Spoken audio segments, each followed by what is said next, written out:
मैं डॉक्टर रमेश शुक्ला एक बार आपका फिर से स्वागत करता हूं आपके अपने online educational platform the Lucknow study station पर।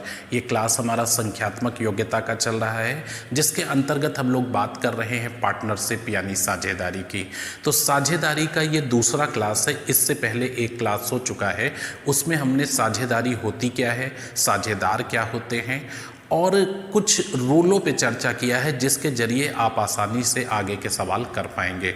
इसमें आपसे कुछ इंपॉर्टेंट प्रश्नों पे चर्चा करेंगे। हाँ, एक चीज़ का ध्यान रखिएगा कि यहाँ हर प्रश्न में मैं कुछ आपको ऐसी बातें बताऊंगा, कुछ ऐसी टिप्स बताऊंगा कि जिसकी वजह से आपका कैलकुलेशन आसान होगा और आपकी स्पीड मेंटेन होगी। तो उन चीज़ों को वॉच करके चलिएगा और उसको अपने अंदर उतारने की कोशिश करिएगा कि ऐसा कौन सा तरीका है जिससे हमारी स्पीड अच्छी रहती है और कैलकुलेशन काफ़ी कम हो जाता है।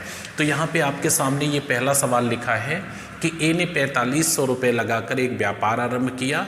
कुछ समय के बाद बी 5400 रुपये के साथ उसका साझेदार बन गया। वर्ष के अंत में बी को ए से 50% कम लाभ मिला। बी कितने माह बाद व्यापार में शामिल हुआ? आपसे क्वेरी क्या की गई है? बी कितने माह बाद व्यापार में शामिल हुआ। अच्छा, सबसे पहली चीज जो व्यापार का लाभ होता है, ये दो चीज़ों से चलता है। एक आपने लगाया क्या है और दूसरा कितने समय के लिए लगाया है, यानी पूंजी और समय का जो गुणनफल होता है ये लाभ होता है। पूंजी गुणे समय बराबर लाभ होता है। इस चीज़ से भटकिएगा नहीं। सारे चैप्टर का जो आधार है वो सिर्फ यही है कि कैपिटल इनटू टाइम बराबर प्रॉफिट है। अब पहला व्यक्ति ए है और दूसरा व्यक्ति व्यापार में बी है। यहाँ पे हम 4500 और 5400 नहीं लिखेंगे। आप इनके 0 0 कैंसिल करिए और 9 पचे 45, 9 छक 54। इसका मतलब है कि ए ने 5 रुपये व्यापार में लगाए हैं तो बी ने 6 रुपये लगाए। क्या ये बात सही है? 0 0 कैंसिल कर दीजिए। 9 पचे 45, 9 छक 54। व्यापार ए ने शुरू किया है, व्यापार साल भर चला है। इसका मतलब ये व्यापार में 12 महीने रहा। ये कुछ समय बाद आया है और कितने दिन व्यापार में रहा ये नहीं मालूम है। तो सपोज इसने टी माह तक व्यापार किया, तो ये क्या हो गया? ए का पूंजी गुणे समय और बी का पूंजी गुणे समय। ए का समय डिसाइड है कि वो 1 साल रहा, लेकिन बी का समय डिसाइड नहीं है। अब आपसे ये कहा जा रहा है कि बी को ए से 50% कम लाभ मिला। तो बी को ए से 50% कम लाभ मिला। अगर ए को 2 रुपये मिला तो बी को 1 रुपये मिला। अब यहाँ पे क्या करेंगे? क्रॉस मल्टीप्लाई करेंगे और आंसर दे देंगे। इससे इन दोनों को गुणा करेंगे और इससे इन दोनों को करेंगे। तो यहाँ करके देखिए, ये 60 हो जाएगा। 1 से 12 पंचे 60 हो गया और इधर 6 दूनी 12 टी हो गया। तो टी की वैल्यू क्या आ गई? 5 आ गई। लेकिन यहाँ पे आंसर 5 माह नहीं है, क्योंकि आपसे पूछा गया कितने माह बाद व्यापार में शामिल हुआ और ये 5 माह रहा व्यापार में। तो 12 से 5 घटा दीजिए, आपका जवाब आया 7 माह बाद वो व्यापार में शामिल हुआ। अगर आप आराम से करेंगे तो कहीं दिक्कत नहीं आएगी, बस इस चीज़ को मेंटेन करके चलिएगा। अच्छा, आपका आंसर कौन सा हो गया? सी। अगर जल्दबाजी करेंगे तो हो सकता है कोई ए आंसर टिक कर दे। ए आंसर ये नहीं है कि वो कितने माह बाद व्यापार में आया। 5 महीने वो रहा व्यापार में, तो 5 महीने रहा, व्यापार 1 साल चला, यानी आफ्टर 7 मंथ वो व्यापार में इंक्लूड हुआ था। तो आपका ध्यान रखिएगा, सी आंसर यहाँ पे हो जाएगा। अगला क्वेश्चन देखें, काफ़ी अच्छा सा सवाल लिखा हुआ है। पी ने कुछ पूंजी के साथ, यानी यहाँ पे हमें कैपिटल के बारे में जानकारी नहीं है। पी ने कुछ पूंजी के साथ एक व्यवसाय शुरू किया। 9 माह के बाद क्यू 80,000 रुपये के साथ उसका पार्टनर बन गया।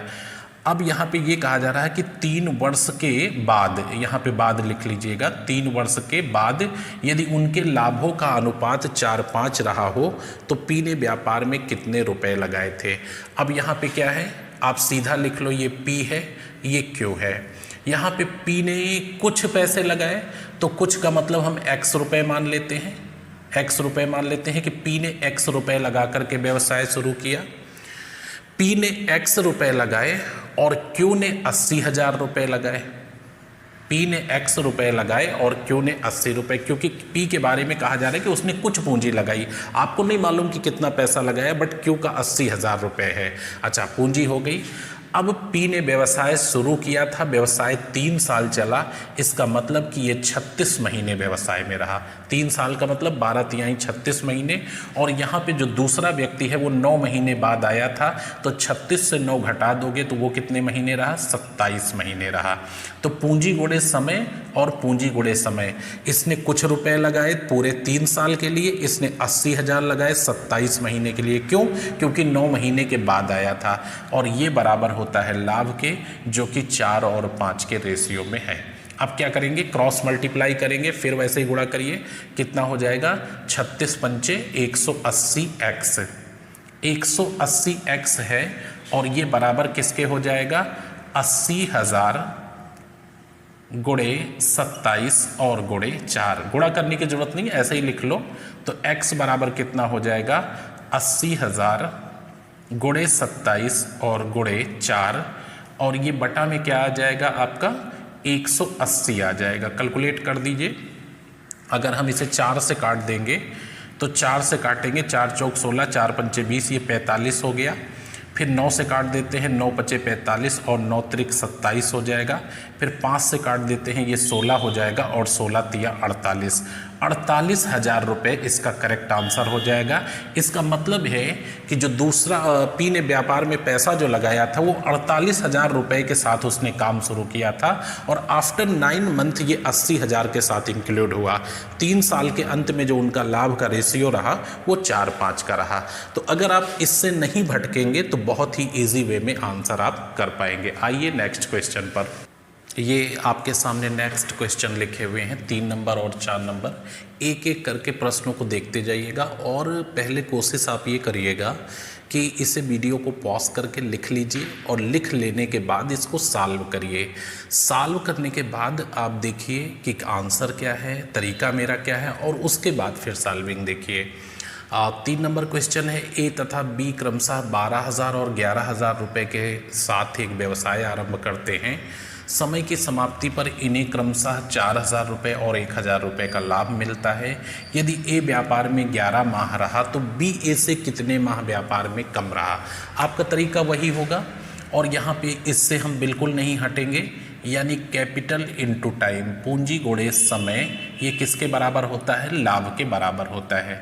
तो यहाँ पे 2 व्यक्ति हैं, इनके हम नाम इत्मीनान से लिख लेते हैं। ये ए हो गया, ये बी हो गया। यहाँ पे ए ने 12,000 लगाए हैं, बी ने 11,000 लगाए हैं, तो हमें 1000 से मतलब नहीं है, उनके पैसे में जो रिलेशन है वो 12 और 11 का है, अनुपात। तो यहाँ पे जब दोनों का पैसा दिया है तो पैसा ना रख करके हम अनुपात रख लेंगे, 12,000 और 11,000, यानी ये 12 रुपये लगा रहा तो ये 11 रुपये पूंजी हो गई ए और बी की। अब यहाँ पे ये कहा जा रहा है कि ए व्यापार में 11 माह रहा, तो ए व्यापार में 11 माह रहा, और बी के बारे में नहीं मालूम कि वो व्यापार में कितने माह रहा, तो कर देंगे कि वो टी माह रहा। चूँकि आपसे बी के बारे में पूछा ही गया है कि वो ए से कितने माह कम रहा, तो हमें नहीं मालूम कि बी कितने माह रहा। चलिए बी टी माह रहा और ये 11 माह रहा, तो पूंजी गुणे समय, पूंजी गुणे समय। अब ये बराबर किसके होता है, लाभ के। तो लाभ में इसे 4 रुपये मिला तो इसे 1 रुपये, आपको 1000 से मतलब नहीं है, जब दोनों दिए हैं तो रेशियो रखिए। ये 4,000 हो गया और ये 1,000, ये 4 रुपये, ये 1 रुपये, क्रॉस मल्टीप्लाई करेंगे तो 1 गुणे, देखिए हमें टी निकालना है तो हम टी को बाहर ले लेंगे, और इसके ये दोनों नीचे आ जाएंगे, यानी 11 गुणे 4 नीचे आ जाएगा, और ऊपर क्या हो जाएगा, 12 गुणे 11 गुणे 1, ये हो गया। आप क्रॉस मल्टीप्लाई करेंगे तो ये यहाँ आ जाएगा और ये नीचे आ जाएगा। 11 11 कैंसिल हो गया, 4 तिहाई 12, यानी टी का मतलब है 3 माह। तो सवाल ये उठता है कि वो उससे कितने माह कम व्यापार में रहा। तो यहाँ पे ए आपका 11 माह रहा, 11 से 3 घटा दीजिए, 8 माह कम रहा। अगर आप गलती करते हैं 3 माह आंसर देने की, और देखिए पहला ऑप्शन 3 माह है, कन्फ्यूज़न में जल्दबाजी में हम 3 लगा जाएंगे। हमने ये नहीं पूछा कि वो कितने माह व्यापार में बी रहा, हमने ये पूछा है कि बी ए से कितने माह व्यापार में कम रहा। तो ए कितने माह रहा, 11 माह, ये 3 माह, 8 माह कम रहा। आपका आंसर जो सही होगा वो डी होगा। अगला सवाल देखें, शेखर को किसी व्यापार में सुमन से 60% अधिक लाभ हुआ। यदि शेखर ने 20,000 की पूंजी 10 माह के लिए लगाई तो सुमन ने क्या पूंजी लगाई, जबकि वो शेखर से व्यापार में दुगने समय के लिए रही। अच्छा, फिर आपका यहाँ पे वही रूल है, देखिए हमने हटा दिया, ये आपका फिर से वही हो जाएगा। और इसको आप माइंड सेट कर लीजिए कि इससे नहीं भटकेंगे। पूंजी गुणे समय क्या होता है, ये बराबर लाभ के होता है, राइट। अब यहाँ पे दो व्यक्ति हैं, पहला व्यक्ति है शेखर और दूसरा व्यक्ति है सुमन। यहाँ पे शेखर और सुमन ये दो व्यक्ति व्यवसाय में हैं। शेखर ने 20,000 रुपये की पूंजी लगाई है, यहाँ पे पूरा 20,000 रखेंगे, कोई अनुपात का वो नहीं है। रीज़न क्या है कि यहाँ पे दूसरे का पैसा नहीं दिया है। अच्छा, सुमन ने कितना पैसा लगाया नहीं मालूम, इसको मान लीजिए कि इसने M रुपये लगाए, राइट। दोनों की पूंजी हो गई। शेखर को किसी व्यापार में सुमन से 60% अधिक लाभ हुआ है, तो शेखर को सुमन से 60% अधिक लाभ हुआ। देखिए, शेखर को सुमन से, जिसके आगे से लगा है उसको 100, इससे इसको 60% ज़्यादा 160 है। दोनों में क्या रिलेशन होगा, 8 और 5 का।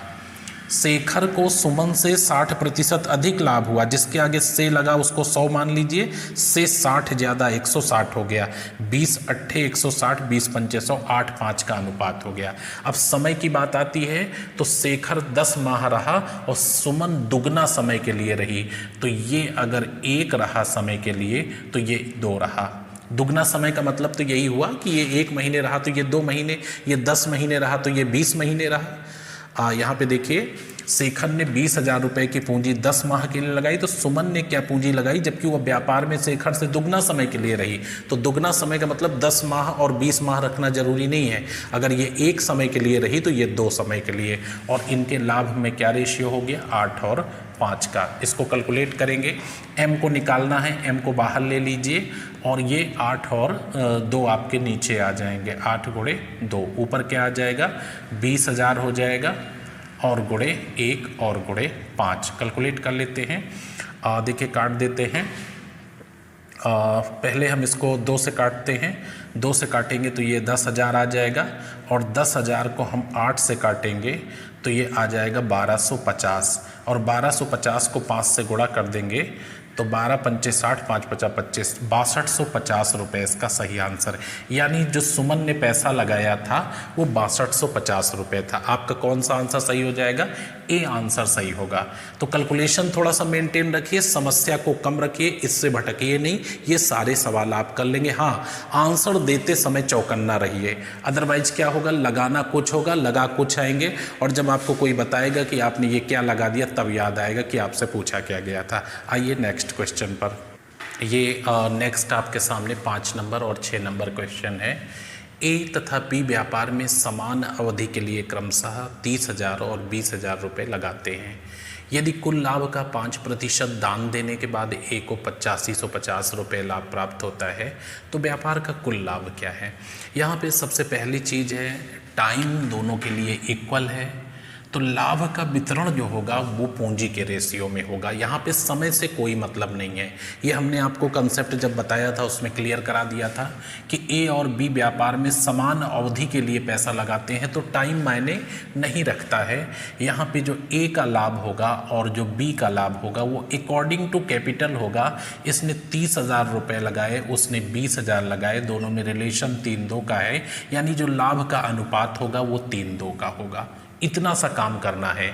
चूँकि समय समान है, पूंजी डिफर है, तो समय को टच नहीं करेंगे। जो पूंजी में रेशियो होगा एग्जैक्टली वही लाभ में रेशियो होगा।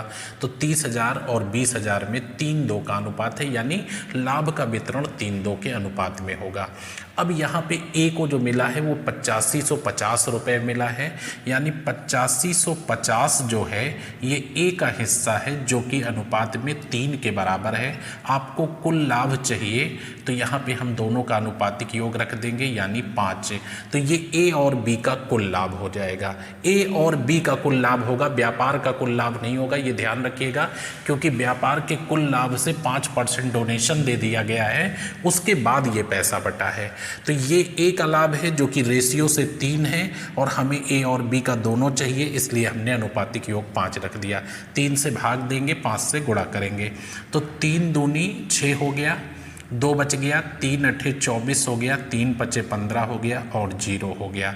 गुणा फिर से करेंगे, 5 0 0 5 पचा 25 के 5 कैरी 2 हुआ, 5 अट्ठे 40 2 42 के 2 हो गया, कैरी 4 हुआ और 5 दूनी 10 4 14 हो गया। 14,250 रुपये ये इन दोनों का लाभ है और 5% आपने डोनेशन दे दिया। अगर 5% डोनेशन दे दिया तो इसका मतलब 95% पैसा जो कुल लाभ का है इन दोनों के बीच बटा, यानी ये 95% है और चाहिए हमें 100%।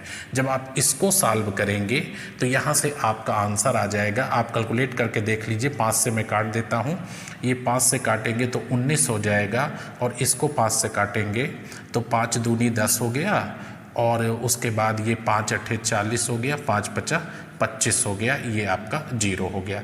19 से काट देते हैं, 19 इकन्नम 19 हो गया और यहाँ से बच जाएगा आपका कितना, 9 बच जाएगा, 19 पंचे 95 हो गया, ये 0 और 2 0 ये उतार दीजिए। 15,000 रुपये का बड़ा अच्छा सा सवाल है। 15,000 रुपये का टोटल व्यापार में लाभ हुआ। आपका सही आंसर कौन सा है? C answer. अगर कोई गलती करेगा तो 14,250 भी लगा सकता है। 14,250 इन दोनों को मिला है, लेकिन इन दोनों को पैसा तब मिला जब 5% डोनेशन के लिए निकाल दिया गया है। तो इसको ध्यान रखिएगा और समय की कहीं पे इंक्लूड करने की ज़रूरत नहीं है, क्योंकि लाभ का जो वितरण किया जाएगा वो पूंजी के रेशियो में किया जाएगा। अगला सवाल बड़ा इंटरेस्टिंग है, काफ़ी अच्छा सा क्वेश्चन है और आज का ये बहुत छोटा सा वीडियो लेक्चर है। जो नेक्स्ट होगा उसमें हम डिटेल में ज़्यादा क्वेश्चनों पे बात करेंगे। इसमें सिर्फ 6 प्रश्नों पे बात कर रहे हैं और ये जो छठा प्रश्न है बहुत ही इंटरेस्टिंग है, बहुत ही अच्छा है। पहले आप सेल्फ से कोशिश करिएगा, उसके बाद देखिएगा कि मैं कैसे बता रहा हूँ। ABC एक व्यवसाय में साझेदार हैं, यानी यहाँ पे 3 पार्टनर हैं। ए की पूंजी 4 माह के लिए व्यवसाय में लगी थी, जबकि उसे मुनाफे का, यानी ए को मुनाफे का 1/8 भाग मिला। बी की पूंजी 6 माह के लिए लगी रही तथा उसे मुनाफे का 1/3 भाग मिला। यदि सी ने 1560 रुपये 8 माह के लिए लगाए तो फिर बताइए बी ने कितना धन लगाया था, यानी बी ने कितना पैसा व्यापार में लगाया था। अच्छा, सबसे पहली चीज़, इसको जो सॉल्व करने का आपका प्रोसेस होगा वो यही होगा कि कैपिटल इनटू टाइम, यानी पूंजी गुणे समय, और ये किसके बराबर होता है? लाभ के बराबर होता है। तो पूंजी गुणे समय बराबर लाभ होता है। अब यहाँ पे इनके लाभ का अनुपात कैसे निकालेंगे, तो यहाँ कुछ चीज़ें हम निकाल करके आपको दिखाते हैं। आप इतने से देख लीजिए ऊपर। सबसे पहली चीज़ आपसे कहा गया कि ए को 1/8 लाभ हुआ, किसका? कुल मुनाफे का। उसे मुनाफे का 1/8 मिला और बी को मुनाफे का 1/3 मिला। 8 और 3 से जो कटने वाली संख्या है वो है LCM इसका, यानी माना 24 रुपये मुनाफा हुआ, माना 24 रुपये मुनाफा हुआ। यही चीज़ें सीखने की ज़रूरत है। क्यों 24 मान लिया, क्यों 100 नहीं मान लिया? अगर 100 मान लेता तो 1/3 नहीं हो पाता, 3 से नहीं कटता और 8 से भी दिक्कत आती। हमने 8 और 3 का LCM ले लिया, माना 24 रुपये मुनाफा हुआ, लाभ हुआ। ठीक है, इसको ध्यान रखिएगा। तो ए को कितना मिलेगा लाभ? 1 इसका 8 करिए, 3 रुपये ए को मिलेगा। बी को कितना मिलेगा? इसका 1/3 करिए, 8 रुपये मिलेगा। 8 और 3 11 इनको मिल गया, तो बाकी 13 रुपये सी को मिल जाएगा। आप देखिए, कुल मुनाफे का 1/8 ए को मिला, बी को 1/3 मिला और शेष मुनाफे का पैसा जाहिर सी बात है सी के पास जाएगा। तो ये इनके लाभ का रेशियो हो गया। अब इसके बाद आप देखिए किस तरह से इसको प्रश्न को हल करेंगे। ये ए हो गया, ये बी हो गया और ये सी हो गया। यहाँ पे ए ने क्या पैसा लगाया नहीं मालूम, चलो P1 रुपये लगाए। बी ने क्या पैसा लगाया नहीं मालूम, P2 रुपये लगाए। सी ने क्या पैसा लगाया मालूम है, 1560 रुपये लगाए। सी ने 1560 रुपये, ए का पैसा, बी का पैसा नहीं मालूम, सी का पैसा 15। तो सबकी पूंजी डिसाइड हो गई। अब सबका समय डिसाइड कर दीजिए। तो ए का व्यापार में समय रहा 4 माह और बी का व्यापार में क्या समय रहा? 6 माह रहा और सी ने 8 माह समय दिया। तो ये सबका टाइम हो गया। अब इनके जो लाभ का वितरण रहा वो 3, 8 और 13 के रेशियो में रहा। आपको क्या निकालना है कि बी ने कितना पैसा लगाया। तो बी को पूछा जा रहा है तो इन दो को सॉल्व कर लीजिए। अगर ए को पूछा जाता तो बी को ड्रॉप कर देते, इसको और इसको सॉल्व कर लेते। क्लियर हो रहे हैं। अगर हम पूछते कि ए ने कितना पैसा लगाया तो ये पहला वाला और तीसरा सॉल्व कर लेते। अगर बी को पूछा जा रहा है तो फिर उसको छोड़ दीजिए, इनको दो को सॉल्व कर लीजिए। अब इन दोनों में केवल क्रॉस मल्टीप्लाई कर रहे हैं, ऊपर वाले को छोड़ देते हैं। अच्छा, यहाँ पे P2 आपको निकालना है। अगर P2 निकालना है तो आप 6 और 13 को नीचे कर दीजिए। चलिए, यहाँ क्या बचेगा, 1560 गुणे 8 और गुणे 8 है। 13 से कैलकुलेट करेंगे, 13 एकन्नम 13, 13 दूनी 26, 6 से काट देंगे, 6 दूनी 12, 20 हो गया। 8 अठाई 64 गुणे 20, 64 गुणे 20 करेंगे तो ये 0 हो गया, 2 चौको 8 हो गया, 2 छंग 12, 1280 रुपये आ गया। आपका सही आंसर ये होगा। तो बड़ा गजब का सवाल था, बहुत ही अच्छा क्वेश्चन था। बस आप ये चीज़ें नज़र में रखिएगा, और अगर ये चीज़ें आप नज़र में रखेंगे तो आपका कैलकुलेशन आसान हो जाएगा, आपका सोल्यूशन आसान हो जाएगा और ना के बराबर टाइम लगेगा। तो इसमें हमने आपसे 6 प्रश्नों पर चर्चा किया है, इनको आप देखिएगा, समझिएगा। जो अगला वीडियो क्लास होगा उसमें कुछ विशिष्ट नियमों पर चर्चा करेंगे। तो मिलते हैं नेक्स्ट क्लास में, तब तक के लिए शुभकामनाएं, धन्यवाद।